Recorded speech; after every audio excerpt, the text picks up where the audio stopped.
Well, I was going to start by saying that today is April the 22nd, 1988, and we're talking today with Dr. Patricia Hallinan at her apartment in Green Bay. I want you to feel free to talk about anything that you want to about your life, because we're really interested in finding out about who you are and how you got to be the person that you are.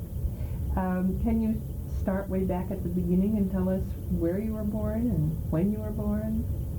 Good grief, when I was born. I was born August the 29th, 1916 in San Francisco, and I was born to a family of 8 children. There were 6 girls and 2 boys, and I was the youngest. You were the youngest. And there was 11 years between myself and the next child, so that I was loved by all of them and considerably spoiled by them. But I know people say about their childhood that it has been very unhappy, but my childhood was a wonderful time of my life. So, with all those people looking at you. Yes. Can you tell us something about your mother?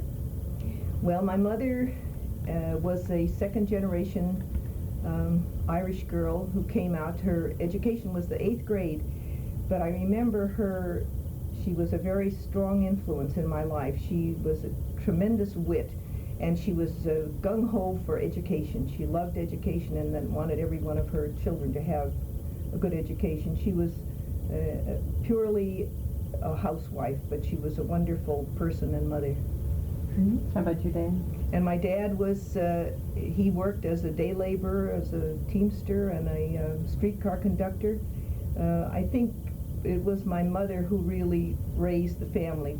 My father was there, but he didn't take that much of the children into consideration. He was 52 when I was born, and my mother was 42, so there was quite an age difference. Mm-hmm. So what was life like for you? Were you poor? Were you rich? We were very poor, but I never knew it. Uh-huh. We were very poor until my brother Vincent, who actually became my father figure, won his first case. And then he bought my mother a new flat. He had it furnished by Brunner's. He started me on piano lessons. He bought me a baby grand piano. He did everything for us. He lifted us from really very poor circumstances to middle class. Oh, that's interesting. How much older was Vincent? Vincent was 20 when I was born, and he's 91 and I'm 71.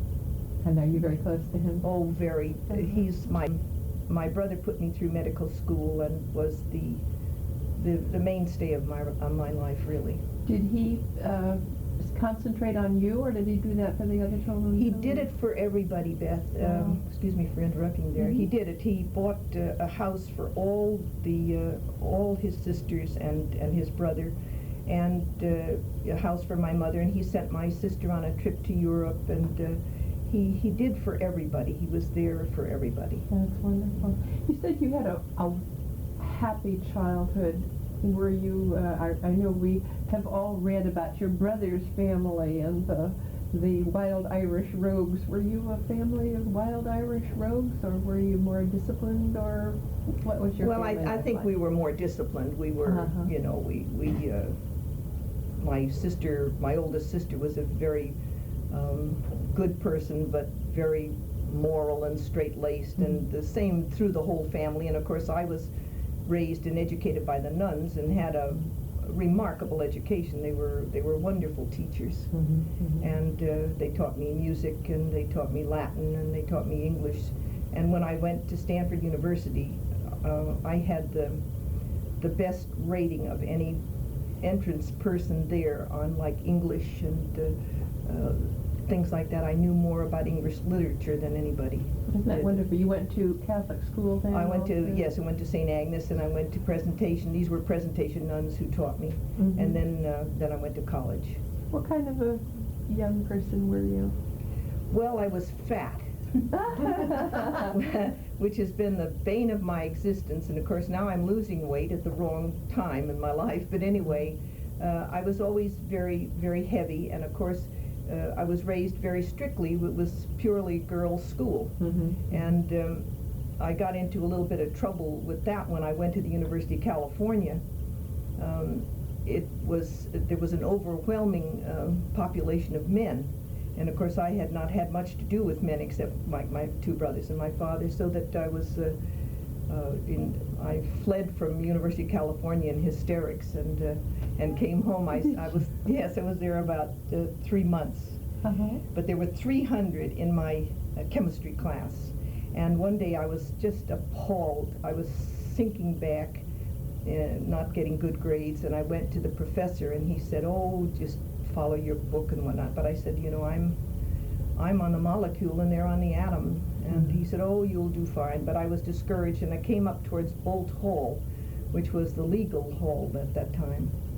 And the doors opened, and all these men poured down and buffeted me from one end to the place to the other. And I came home weeping to my mother, and she called my brother. And he came, and he said, "Well," I said, "I'm not going back." And he said, "Well, would you go to a more private school?" And I said, "Yes." And he said, "What about Stanford?" And I said, "Well, you know." Well, of course, Stanford was closed. Am I running on too much? No, now no. again? What do you mean Stanford was Well, closed? the registration was I see. closed. So he called the president of the college, Ray Lyman Wilbur. And this was Friday. And Ray Lyman Wilbur told us to come down on Sunday. And so we went down, and my brother told him that he thought I'd be a good student, and that Stanford should take me. And Mr. Wilbur said to me, "Do you do anything else besides, you know, wanting to be a doctor?" I said, "Well, I play the piano." So he said, "Play something for me." So I played a couple, and then he said, "Can you play a duet?" And I said, "Yes." So we played a duet. So he said, You would realize yeah, that and he said, "Well, be at Stanford University tomorrow," which was Monday. So I entered there. Isn't that wonderful? Was that as a freshman? Was that Yes. a freshman? Yeah. Now, already you had decided to be a doctor. Well, that's an interesting thing too. You see the new generation now, where they think that everybody, any adult was behind the door when the brains were passed out.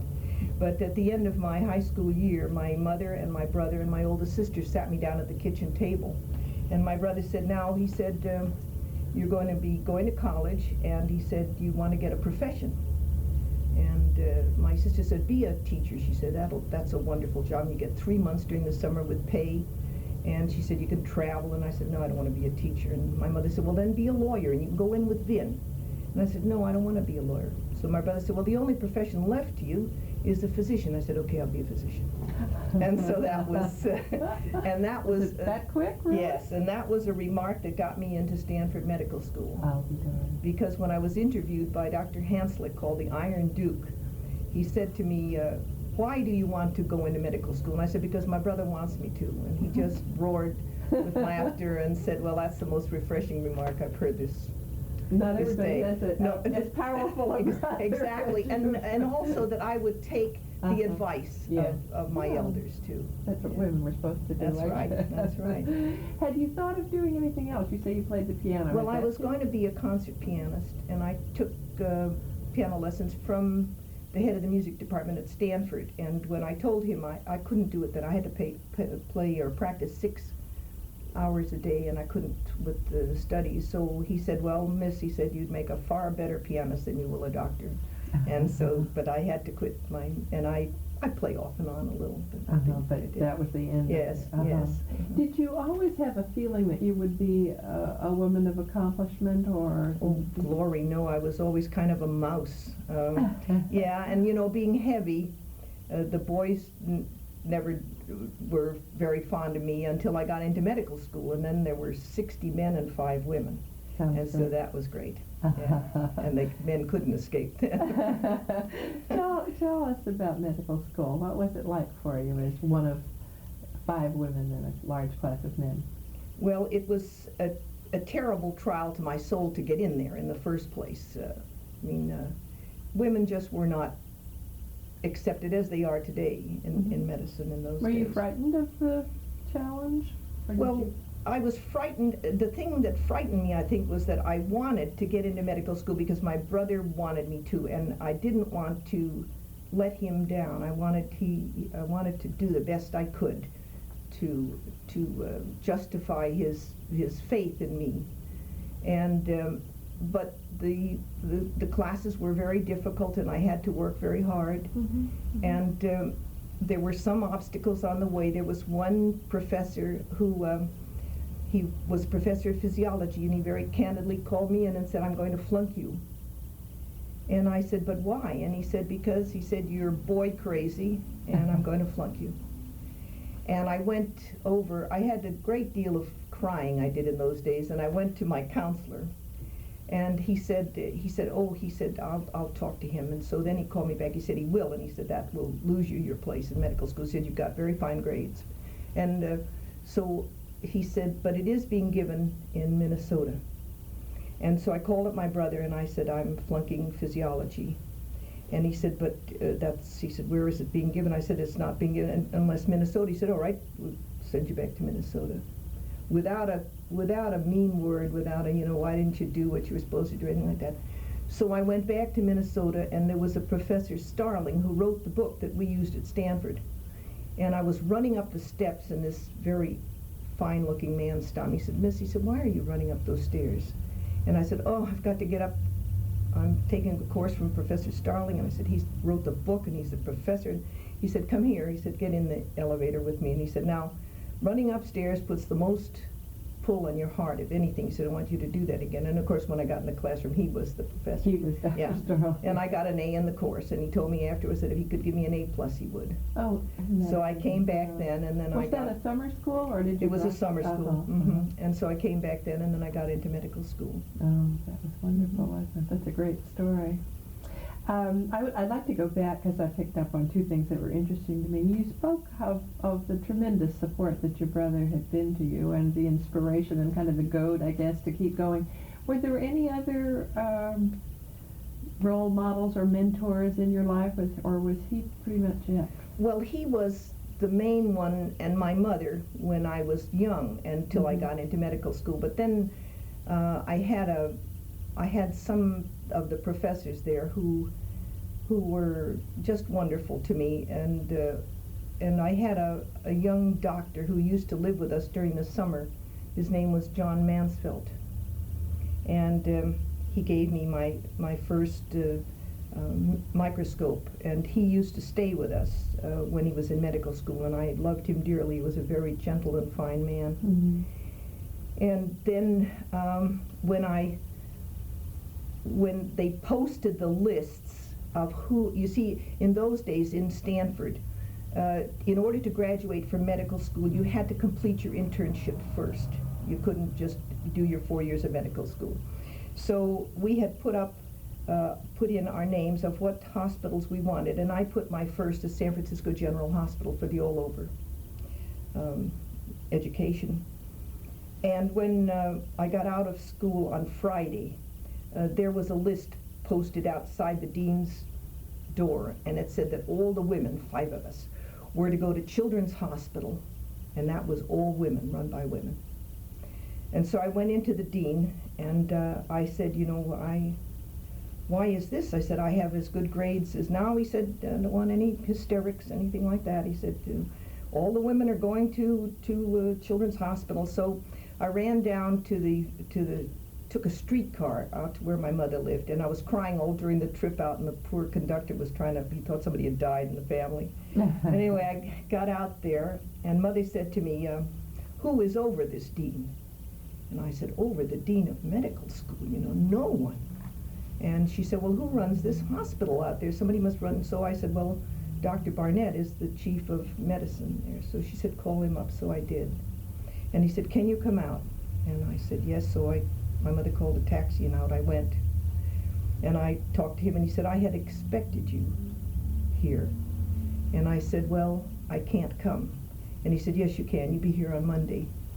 And I said, what about the dean? He said, I'll handle the dean. And so I was taken as an intern, and then Dr. Barnett gave me the first resident in medicine on the Stanford side that had been given in 20 years to a woman. To a woman. Mm-hmm. But he was then my mentor. He was just a wonderful man. Now, what do you suppose you meant by saying I expected you here? Had he spotted your grades? He probably had, and probably thought I should have been there, but you see, it didn't make any difference.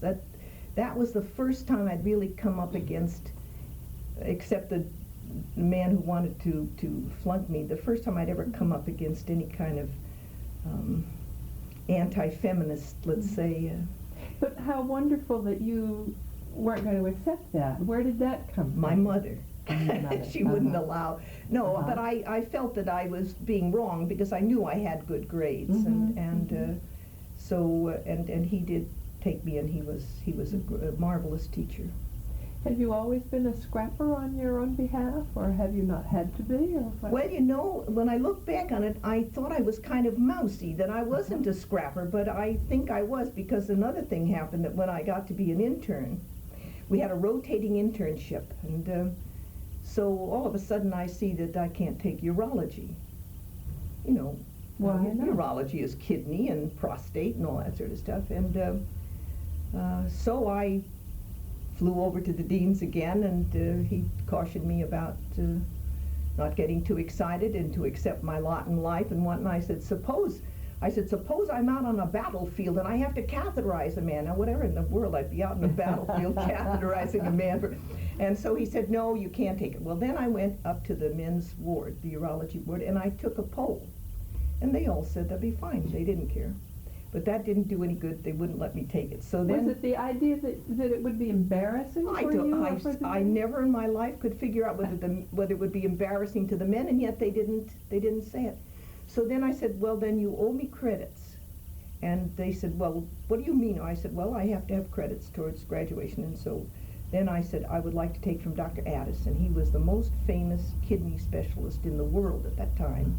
And Dr. Newell, who was an X-ray man, and I spent my hours with them, and I learned a tremendous amount from them. So I was kind of a scrapper. It sounds as though you were a scrapper on behalf of excellence. I mean, that you wanted to have access to doing the best you could do. And to get the most knowledge I could. To tell you the truth, Beth, you know, a lot of times women say, well, they had a hard time in medical school, but the men in medical school were wonderful to me. There was really nothing they wouldn't do for me. In fact, I would have flunked one physics course if one of the young men had come the night before and said, have you learned this thing? And I said, no, and I'm not going to learn it. And he said, you sit down and learn it with me, and I did, and that was one of the questions. And there were just 2 questions. So they were wonderful to me all through. You said you were boy crazy in med school. I didn't think people had a chance to be boy crazy. I wasn't boy crazy at all. I was frightened to death of boys and men, you see. But the thing was, I was friendly. And I was friendly to both boys and women, because actually in my mind's eye, I never put them into a box of male sex and a female sex. They were just friends. Did you enjoy medical school? Oh, I loved it. You did. If I had it to do over again, I'd be a doctor. I understand that you met your husband to be in med school. Is that Yes. true? And at what point were you married? we were married at the end of internship, and I was, then I began my residency. And about the 3rd month of my residency, I was pregnant. And I went to Dr. Barnett, and I said, you know, I'll have to drop out. I'm pregnant. He said, well, are you sick? And I said, no. And I said, well, you must not want me. He said, well, I don't care if you don't care. So the boys then told me that the reason I graduated from medical school is I had a few extra brains. And then I went on and had 6 sons. 6 sons? One of them died shortly after birth, but I had 5 living. How wonderful. I have 5 sons too. You do? Yeah, it's not an easy way to live or die, really. No. Tell me, how did you cope being a doctor and the mother of 5 children? Did you have to compromise in any way? No, I didn't, because, you know, it again goes back to my family. My mother, my oldest sisters, and my oldest sister, or 2 oldest sisters, and then there were twins in the family, twin girls. And I never had to have a babysitter. My mother took care of the children when and Beth, I had a private practice for about 6 or 7 years in San Francisco, but I saw then that I couldn't handle the children and the practice, and that's when I gave up and took the job as assistant health officer in Marin County. I see, because that had it had night. I was out at night, and what was your specialty in private practice? Well, I was my specialty was really cardiology, Mm-hmm. and but I was a GP. I see. But in those days, GPs were a little bit more specialized in certain things than they are now. We didn't have so many of the specialists that we have now. Mm-hmm. Mm-hmm. But I was at a time in medicine, you see, when there were no antibiotics. In my intern year, sulfa came in. My goodness. And we treated syphilis with the heavy metals, with the arsenic and bismuth, and then 606 salvarsan, the silver bullet, came in, Mm-hmm. just as I ended my residency. So that we saw children, you know, with the big mastoid operations, all their poor little heads all bound up like that. And then at the end, when I was leaving, they had sulfa, and there were no more of that. You see a lot of changes See in a your lot of profession. changes, yeah. Can you tell us about your role in the county health department here in Marin? Well, that was a really nice, I had a nice position there. Carolyn Albrecht was the head of the medical part, and I was director of the Crippled Children's Service, now it's called California Children's Service, and admissions to Sonoma of retarded children. And I was the director of tuberculosis control, and then I had part of communicable disease and venereal disease. And it was a very nice, and it was a part-time job, so that I was home, you know, that I didn't have to stay late or anything like that. Where was very home nice. at that time? Well, I lived in Ross. Oh, you did? Yeah, my brother had bought us, when we got married, he bought me a house in Ross. And he'd call me up on the phone, he said, "I have a dollhouse for you." Oh, right. Yeah. And did you live there a long time? And I lived 30 years there. Mm-hmm. The job with the county was very much directed toward children. Yes. And had that been an interest of yours? Well, children had always been an interest of mine, but when I became director of the crippled children, I got over my desk stories about babies that had fallen from a crib and had suffered a fractured skull, or a baby's femur had been broken. And there was really a famous case where I called up the neurosurgeon, and this baby of 6 months had a fractured occipital fracture. And of course, if you're injured in the back of your head, you are blind, as well as if they put out your eyes. So this baby was blind. And the neurosurgeon said no. He said it wasn't. It was a fall from a crib. And I said, well, maybe if it was a fall from a crib on a cement ground, it might be, but not this. Well, I couldn't stand it, so I went over. I reported it. And I went over to the district attorney, and I went over to the hospital and looked at the records. And on the records, a woman, a babysitter, had said, if any of the doctors wish to get in touch with me about this case, please do, and she left her number. And I called her. And after I called her, I was just frantic. Of course, you can't put this on TV, or you'll have to edit this part, but I'm going to tell you because it's interesting. The house, I spoke to the babysitter. She was going back to be with her daughter, and she said, you know, his little balls were all blue. In other words, his scrotum with the testicles were over. And she said somebody had put something into the penis and torn it back. And I found out that it was a common law husband who was out of San Quentin on assault and battery. And my oldest son knew him, and he was a drunkard. And when he became drunk, he became so angry and so, well, I tried to get the baby away, and I went to testify, and the judge said, you didn't see this, you have nothing to do with this. And it was the commissioner said, I'm going to give the baby back. And he did. And then 18 months later, when I was working with the Agency for Infant Development, the baby came in with both his blind eyes blacked. And I called Jeanette Prandy, and she came and took him, put him in a foster home. And the foster parents wanted to adopt him, but they wouldn't let them adopt. And they mortgaged their home for $5,000 and got a lawyer in San Francisco. The foster parents? The foster parents. And they had nothing. Anyway, the county gave, the mother of this baby did not want the lawyer that she had, who was from the public defender's office or district attorney's office. So they gave her a private lawyer and gave the baby the mother's lawyer.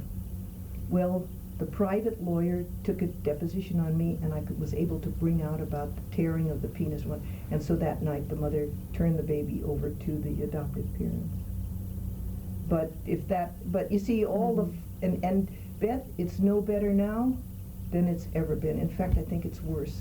Well, I'd like you to talk about this whole problem, because I understand it has been a passion and something that you have been involved with legislatively and personally, trying to do something about child abuse. And I guess that was sparked by the job you had here in the county and what you saw. Can you tell us a little bit more about what you see and what you were able to do about it, or tried to do? Well, I tried every which way I went before commissioners and before judges and everything, and the whole thing was, you didn't see it. Well, they don't take the kids out in front of the courthouse and beat them or have a candid camera on them when they're doing it, and so there was no proof. The thing that irked me the most, I think, was that I had no axe to grind, certainly, that they would not take my opinion as an expert is just somebody who's seen a lot of stuff, right? And that they would not take my opinion then. For example, the little boy that fell off the boat. I wrote letters, but I called the commissioner here, and he didn't send the baby back, but somebody in San Francisco, and the man in San Francisco who sent him back came out and said, I'd do it again. So now there's a lot more, I think, of sexually abused children, and nobody does anything for them. You see, a child is still a second-class citizen. I went to a meeting the other day where they had the Parents United. It ought to be changed to Parents United in Depravity. I was so angry. They spoke about molesting their children, and this doesn't, you'll have to edit this too, but some man said, I'm so nervous about standing up and talking about this, and he said, but I molested my daughter. Nobody said anything, so I raised my hand and said, how old was this daughter? He said, 3.5. And I said, well, there are lots of types of molestation. What kind? He said, oral copulation. And when these people got up and these people that were there listening clapped. Now, you know, to me, and I thought those people are getting their jollies out of admitting to this kind of stuff. And there were still, I have 2 cases now that I can't go to court about, but it doesn't do any good to go. And I always hoped that there would be a judge. Now the commissioner, you know, but there should be a judge who will look at it deeper than they do at this present, and will take some expert advice. Now granted, there's going to be some that are going to be accused wrongly, but there'll be thousands that have been brought to justice. Certainly in the media these days we hear an awful lot about child abuse, and yet you say that you don't think the situation is much better. Why? I don't think the situation, because I think the social workers and the people who are involved in child protective services, they knock themselves out. They get all kinds of this and that, and they take it before the judge, and the judge, did you see this? No, I didn't see this. Did this? No, I didn't. She didn't see it. Then it's not admissible as evidence. And yet you have been able to be effective. Were you not kind of an advocate for some new legislation that passed on behalf of children? Well, that was with the Assemblyman Ryan. And I took pictures up there. I had a friend who was in the coroner's office, and he took pictures of these children. And one of the aides Pictures of children who had been abused. And one of the aides, I was showing the pictures, and all of a sudden he went down and had to put his head between his legs. He was so, you know. Well, what Assemblyman Ryan was going to do was he was going to try to pass a bill to get a special judge in court and have like a juvenile officer and a lawyer and a judge. So then he said he wanted me to speak before the assembly, and then at the last minute he changed his mind, and he got a mother who had abused her child and had her speak, and I don't think she was as effective or as strong as I would have been, and so the legislation didn't pass. Oh, it did not? No. And there was a tragic case, you could look it up, the Buckley baby. 18 reports were sent in to the county, and he was beaten to death by a drummer who was the girl's common-law husband, and he was and there wasn't a bone left in his body that was. But all these kind of things, 18 reports and nothing was done. And it's the same now. It's a social evil. Child abuse is poverty and loneliness and despair, and until those things are corrected, I don't think anything will ever happen, and children will still be abused. Is there anything you wish that you had done, or was there anything you think you could have done that you didn't do? Well, I don't think that I only have one kind of wish. I don't think I could have done any more for the battered children than I did with the system as it is today. Mm-hmm. I kind of wish that I had stayed in private practice, because I loved private practice. I see. Do you think you would have done more for battered children in private practice, or do you just mean that for your own personal fulfillment you would have preferred to stay in private practice? Well, you know, I probably could not have done any more for them, except I would have stood up and said what I thought, and said that I thought the child was abused, and maybe as a practitioner who had seen it, it would have carried more weight. I see. But I think I was loud enough so that I brought some attention in the job that I was in. Mm-hmm. Certainly I know you brought attention, because I have looked at the files of the newspaper for which I work, and you're out there all the time. For years, I know you're advocating on behalf of children and trying to bring public awareness up about what does go on behind closed doors, and sometimes not so privately. There's too much acceptance of abuse sometimes in our society. How long were you with the county? 7 years. 7 years. Yeah. And I was with the Agency for Infant Development for about 16 years. Mm-hmm. And what did you do with the agency? Well, I was the physician there for babies from birth to 3 who were developmentally disabled. That's an organization here in Kentfield? Well, it used to be in Kentfield. Now it's been dissolved. You know, Uh-huh. now there's just 2 of us working for Easter Seals at the present time. Mm-hmm. Well, that has been a large part of your life then, that Yes. you've been working with them. Uh-huh. And what do you think, can you tell us something about your work with those children? Well, here you have a first child, or a second, but mostly the first child of a young couple, just married, most of them wanting the child, most of them anxious to have a child, and then you get a child who's disabled, and they can be disabled in any way, a birth defect of some sort genetically, or they can be a bad birth, a long delayed delivery, or the little ones when they're born, they can get a meningitis, or they can get some disease after a viral encephalitis, and they're crippled, and they're crippled for life. Mm-hmm. And there's nothing much you can do for the babies, but there's a lot that you could do from the parents for calling them into your office and talking to them and trying to help them. And then we had a whole staff that supported the parents and supported the babies, and it was a magnificent program, and it's to the detriment of the county that they let it go. Mm-hmm. Is it now with Easter? It's with Easter Seals, Mm-hmm. and I know they're going to try to do the best they could to, and they will make a good program. But it was too bad it wasn't left as it was. As a physician, were you part of all of this support for the parents? Did you? Yes. You were, See, I saw them first. I saw the baby first and examined the baby, and then the rest of the staff saw them. We had a psychologist and a physical therapist and occupational therapist and a teacher and a public health nurse, and then they would make home visits, and they would get, yes, and I saw them first, and many's the time they broke down in the office, and the men as well as the women incapable of shouldering the cross. Yeah, I'm sure. Did you have did you see these children over a period of years, or did you just see them once at intake, or what was the role of the No, I physician? saw them over a period of, I saw them at intake, and then when they left at 3 years, but I would be, seeing them and seeing the parents off and on during that time. It sounds as though that might have been a very heavy role to play, to be always seeing children that were so handicapped. Was that heartbreaking for you, or? Oh, very. Many of it was very, very heartbreaking, and many of the marriages ended up in divorce because of the child, and and it was terrible to see children for whom you could do nothing except just kind of carry them along, and who would never be anything, never realize any kind of potential. But you stuck with it.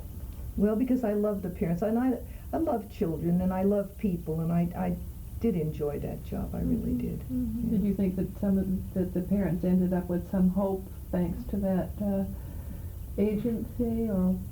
Oh, I think that if it hadn't been for that agency, there would have been some suicides. There was one woman killed her child after she left us, and oh yeah, there would have been child abuse. But they got a respite, you see, with us. They were able to leave the baby. So there is that thread there for you, isn't there? Yeah. We're talking about children that were so disadvantaged, and some of them with terrible health problems, and yet you had 5 healthy? I had 6, but 6. 5 healthy ones, yes.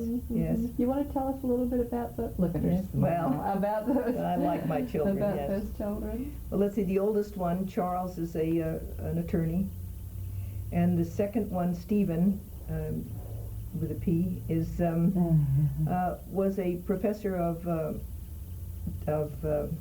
Spanish at UCLA, but now he has bought a house in Mexico, and he's talking about opening a little school down there.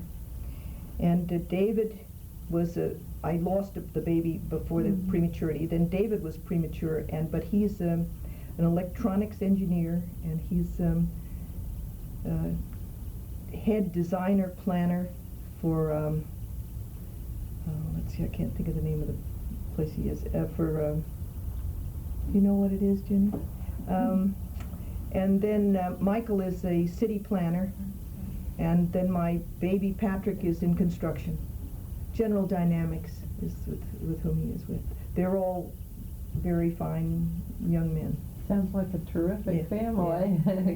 Are they around here? Do you Well, Patrick lives in Petaluma, and he comes to see me every day. He works in construction down here, and he comes to see me every day. And the rest of them live in Riverside. The oldest one lives up in Boy Springs, but the 3 of them are, the second oldest is coming here tonight, and then the 2 others are coming next week and bringing my Andrew, my baby. You have grandchildren. I can see that by the pictures around here. How many do you have? I have 3. 3 grandchildren. Isn't that wonderful? Are they all boys too? All boys. Oh my goodness. Yeah.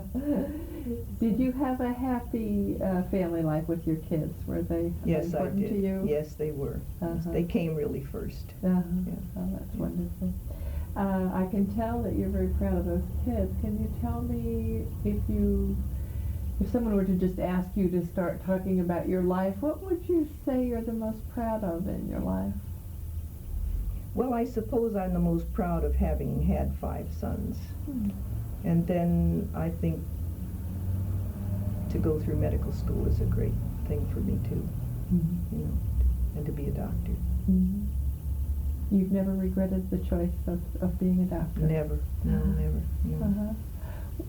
At some point then, being a doctor was your choice and not Vinny's choice. Yes. What was your feeling about what it meant to be a doctor and a woman doctor? Did you have any... Well, I was overwhelmed with being a doctor, to be able to help somebody, to cure somebody,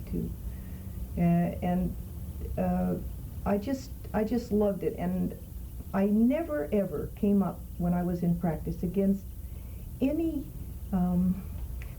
bigotry as far as I was a woman doctor.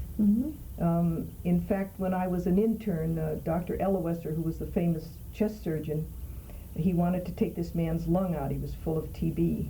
And he said, now we'll schedule you for next week to have that lung surgery done. And the man said, well, I have to talk to my doctor about it first. And so Ellewesser said, well, that's all right. He said, who's your doctor? And so he said, Dr. Hallinan. I was just the intern. But I mean, I had no difficulty with that at all. But you had no difficulty in attracting patients or anything because you were a woman? I had a big practice out by Schlaglock. Oh, yes, And I had both men and women, a big practice. Mm-hmm. Are you still practicing? Well, I do amongst my friends. You know, I give them tetracycline. Yes, exactly. I keep some medication, and I do. And of course, I'm the physician to the Crown for my boys. I'm the one that treats them. And Sure. Tell me, I heard you when we started say that your health is not so good. Can you tell us about that? Yes, well, I have metastatic cancer. About 4 years ago, I had colon cancer. Mm-hmm. And they removed the colon, and then there was a metastatic lesion to the liver, and they removed that. But December the 22nd of this year, I had another nodule there, and they went in, and it was inoperable. And I also had a spot on my in my lung, which was the colon cancer too. So that I have a very, it's a poor prognosis. Mm-hmm. But I try to not. I'm a very religious person, and I try not to let it, slay me. And my brother says to me, he says, "You're going to fight it?" He said, "What are you going to do? Lie down and let it kill you?" And so I have to do that. Uh-huh. Are you fighting? Yes, sure, Mm-hmm. sure. And I'm enjoying what health I have. Mm-hmm. You said that you're a religious person. Have you been religious all your life? Yes, yes. Mm-hmm. I'm Catholic, and of course going to a convent school. Yes, I've been religious all my life. Did your Catholicism ever interfere in any way with any of your public stances, or was it ever a problem for you in any way, or was it always a positive thing in your life? Well, that's an interesting question, Beth, because of course that opens up the whole can of worms of abortion and whatnot. Yeah. When I was a student, a fourth-year student, we were brought up from the farm, as they called it, from Stanford, to work in Stanford Hospital. And we were allowed then, although we had no degree or anything, we were allowed to attend some surgery and to attend this and that. And so one day I was all dressed up in surgery, and it was a dilatation and curettage. And so the obstetricians, and all of a sudden I saw a little teeny foot about that big, and I said, "What is that?" And the resident who was standing next to me, "Oh, Patty," said, And then I saw it come out the leg, and then the guts, and I said, "Oh my God!" And so one of them said, "Don't be so damn naive." And so I left, and it was an abortion, and that was many, many years before abortions. And to me, what Catholic or no Catholic, that ended the idea of. But no, my religion never. I wouldn't do things that were morally wrong. And there was a man who poisoned some of the people on the TB ward, and I reported him. I couldn't stand things like that, but no, I don't think it was a great mainstay, and certainly at the end of my life, it's a great picker-upper for me. Oh, that's wonderful. You spoke of that instance where you were watching the abortion of this child, and your reaction, and people saying, "Oh, don't be so damn naive." I gather that you have always spoken your mind about things, and have you gotten any enemies for that, or have you always gotten along well with people? Well, Beth, the funny thing about it, I've always spoken my mind, but I don't know of any enemies. The doctors never, that obstetrician said to me that he hoped that professionally I would not spread that all over the hospital. It was a doctor's wife, you see. But no, I don't think I've ever made any real enemies that I know of. Mm-hmm. That must be a good feeling. It is, for having, well, you've always spoken out your mind too. As you look at your life now, you're 70 years old? 71. 71 years old. Are you pleased with how it's turned out? Oh yes, I've lived a very full and a very good life. Mm-hmm. Yes. Mm-hmm. And do you have any regrets as you look back? No, I think I would do it over again. Mhm. The main thing being the medicine. Being the medicine. Yeah. Mhm. If you, when other people are looking at you, how would you like to be remembered? As Dr. Patricia Hallinan, or? Yes, I think so. And the mother of 5 And wonderful 5 sons. Yeah. Good. Well, now I've asked you the questions that occurred to me as we've been talking, but in your heart, there must be other things you want to talk about. Are there things about yourself we didn't touch on? Well, no, there was one thing that kind of amazed me when I got sick, that I had so many friends. You spoke about friends. And the award, that was a tremendous boost to my ego. I never was one to expect much of, anything. I did my work. And I just have to tell you this one thing because it's so interesting. Are you getting bored silly back there? No. Well, I got a letter. And this was probably the proudest thing I think that I could be. Got a letter from a woman who lives in Florida. And I used to read the mini-films for the county when there was TV, and this little woman came to me and she said, that son of mine, he's just driving me crazy. He's 14 or something like that, and he's just got a stomach ache, and he's got a headache, and he's got a this and that, and he wants to stay home from school and all that. And so I said, well, have you had the pediatrician's, exam? Yes, she said they had, and they couldn't find anything wrong with him. So then she came to me the next day, and she said, well, he's got one now for you. And I said, what is that? And she said, he's hearing something. And I said, oh, Lord, what is he hearing? And she said, oh, some sort of a shh. And I said, oh, B, you've got to have him see a neurosurgeon, because I felt it was a brain tumor or an aneurysm, either one.